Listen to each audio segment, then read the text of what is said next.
Hey guys, what's up? Pterodactyl B here, back with another video, and today we're going to be taking a look at one of the newest weapons in the heavy section of this game, the Soul Thief. Now this is probably one of the best heavy weapons in the game. Now what sets it aside from all the other ones is that it doesn't have like a super OP splash damage like the Champion Solar Cannon or the Big Body or something like that. Instead, this does not have an area damage at all, and that's actually because you can headshot with this, which makes it really good. This is usually a one-shot kill to the head. Sometimes it's a one-shot kill to the body, but most of the time it'll end up being a two-shot kill to that. But it has a combat level of 17, efficiency of 33, fire rate of 79, capacity is 6, mobility 65, rockets, piercing shot, and bleeding. Now, this weapon, like I said, is one of the best heavy weapons in the game. It is a reskin over in the special section of the where is it at? The Hedgehog. And the Hedgehog is actually way different than Soul Thief, so don't think that just because you're good with the Hedgehog means that you're good with the Soul Thief, because they're actually both completely different. You'll see what I mean as soon as I get into a match here. Alright guys, now going into a Talent School match, you will see that this weapon is actually very, very powerful, unless you're facing the Mega Gun. But even if you can aim, the Mega Gun users, they probably don't really stand much of a chance anyway. But take a look at this guy, for example. Of course, he has respawn protection, so he's going to survive the first shot, but as you can see right there, instant kill. It's because this thing one-shots the head most of the time. And of course, since he has Resurrection and the Adamant Bomber, he's just going to come back upon me and kind of just destroy. But as you see, body shot right there, still no kills because everybody has Resurrection on it, I guess. But as you can see, this thing just kind of tears people apart upon contact. Now, personally, I really like the way this weapon is designed. I mean, I know it's a reskin of the, just look at that, everybody's dying. It's just a reskin of the Hedgehog, but this weapon, in my opinion, is a lot cooler than the Hedgehog. And there was somebody using the Soul Thief right there. Now, as people realize how OP this gun actually is, people are going to start using it a lot more. And, well, if people pair this Soul Thief up with a Mega Gun, they're just going to be absolutely ridiculous. But I guess I'm not going to complain about this weapon too much, since it does not have that area damage, like I said, and it does take a little bit more of skill, I guess. But it's basically like an acid cannon on steroids is my best description of what this is. I mean, it's just absolutely insane. I mean, as you can see, I'm going to have no shortages of kills because this weapon is just absolutely ridiculous. And because the aim on this weapon, like the crosshair, is just absolutely, it's just a very good like thing to have with this weapon. Like, you can aim perfectly. And since you could headshot with this, it just means overkill for all your enemies. Now, I don't know how this performs like against a mech or a samurai or something like that, because I've never tried it, but I'm pretty sure it does quite a bit of damage to those as well. And I barely even hit that guy, and I still managed to take him out. And this guy right here is also using it, so that's kind of cool, I guess. But this weapon, I do have to say it's pretty OP, so I wouldn't really say spam it the entire length of the match, because that's certainly not something you want to do with this weapon. But it still is a very powerful weapon. Now it looks like this thing has a scope on it because, well, it has that little detail makes it look like it has a scope, but in reality it does not. But I guess this doesn't really need a scope. I'm pretty sure it'd just be all the more overpowered if it had one anyway. So I guess it's best that this weapon does not have a scope. And I don't even know how I hit that guy because he wasn't even in front of me. But as you can see, freaking okay, minigun shotgun. Apparently, the minigun shotgun's really good now. Did not know that one. Yeah, let's get my fighter. Easy, just instant kill him. So, do I recommend you get this weapon? Yeah, it's an alright pickup. I mean, it's not. I mean, I think it's like 315 gems for this weapon, so it is quite pricey. But this is a very powerful weapon. And if they do ever make this less costly somehow, like say that if they like make one of those sales, because sometimes they do good sales on the weapons to where they're like 50% off or something like that. If they do make it relatively cheap, I'd probably recommend to go ahead and get this thing, because this is indeed a very, very powerful gun, and you're going to have a lot of fun when you're using this.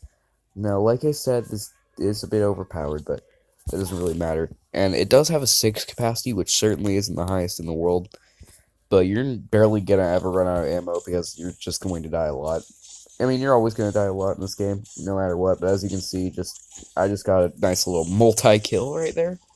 Pretty easy. Just got another one. Okay. Yeah, guys, this weapon is very, very powerful. And like I said, you're going to have so many kills when you're using this that sometimes you might even find it ridiculous. How many kills did I get in that match?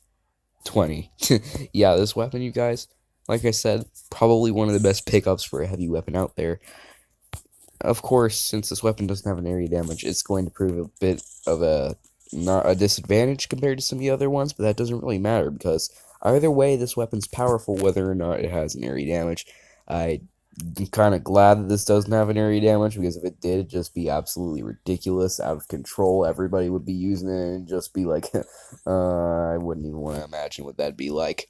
But yeah, this does have a piercing shot, meaning that if you're firing like down the hallway here in Silent School, you can hit one person, and then it's just going to travel through that person and go on to the person that's behind that person.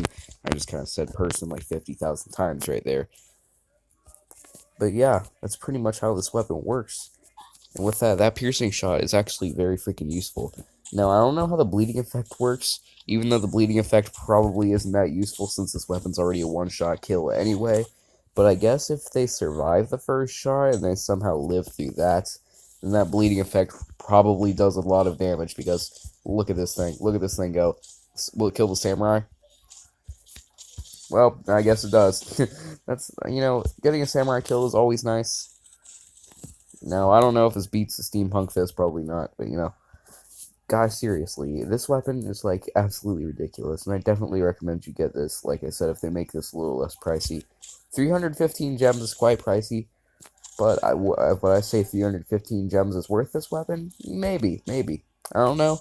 Maybe you can be a little bit better with this weapon than I am. But this weapon, since bullets don't travel pathetically slow, I mean, they still do travel pretty fast. But you're probably going to want to keep this in close range anyway. Because, well, just look at that thing go. I mean, seriously. If you're running around with this thing and you know how to aim, you're going to get so many kills that it's just absolutely ridiculous what you can do with the Soul Thief. But like I said, it's kind of OP, so I wouldn't recommend you spam it the entire length of the match because it will get annoying after quite a bit of time. But yeah, I definitely say go ahead and strive to get this because very, very good. Very, very good. Well, does it beat the Champion Solar Cannon? I'm not sure. If you can aim, I'd probably say that this beats the Champion Solar Cannon. But Champion Solar Cannon has always been known as that one weapon you use when you don't know how to aim. Same goes for the Christmas Ultimatum. But yeah. And, well, I just got Champion Solar Cannon again. So that's just goes to show you guys. You can beat the Champion Solar Cannon with this thing. I mean, I've done it before, but you can find it pretty difficult if the Champion Solar Cannon user is, like, right in front of your face. I mean, just easy right there. I mean, look at that. But, yeah, guys, very, very good. I can say that forever, but, since most of the weapons in this update did end up getting nerfed anyway, this is since this weapon was introduced in this update, of course they're going to make it very powerful. But yeah, this will definitely be one of my mains for my heavy weapon. Because look, Mega Gun user, no, sorry buddy, you're not using Mega Gun on me. But yeah, I will say this, very, very good weapon. Now, I don't know if this weapon's probably going to get nerfed. Probably isn't, because, well, they always love their one-shot kill weapons anyway. But as you can see, I hit that guy in the feet, and I still managed to take him out. But, yeah, since this weapon, and I don't know how the bleeding, like I said, I don't know how the bleeding effect works, since it just one-hit kills absolutely everything. But you're never going to even run out of ammo with this weapon. I think I killed, like, 2 people down that hallway. Yeah, I killed both of them. So, yeah, that piercing shot is very useful. The bleeding effect, I'm not sure how that works. I said that again. And well, that's pretty much going to do it for the Soul Thief review. I really hope you guys did enjoy this. And well, 17 kills. I mean, I got 37 kills throughout this entire video. Maybe that should go show you. But yeah, guys, definitely buy this thing. And I will see you all in the next video. Peace out.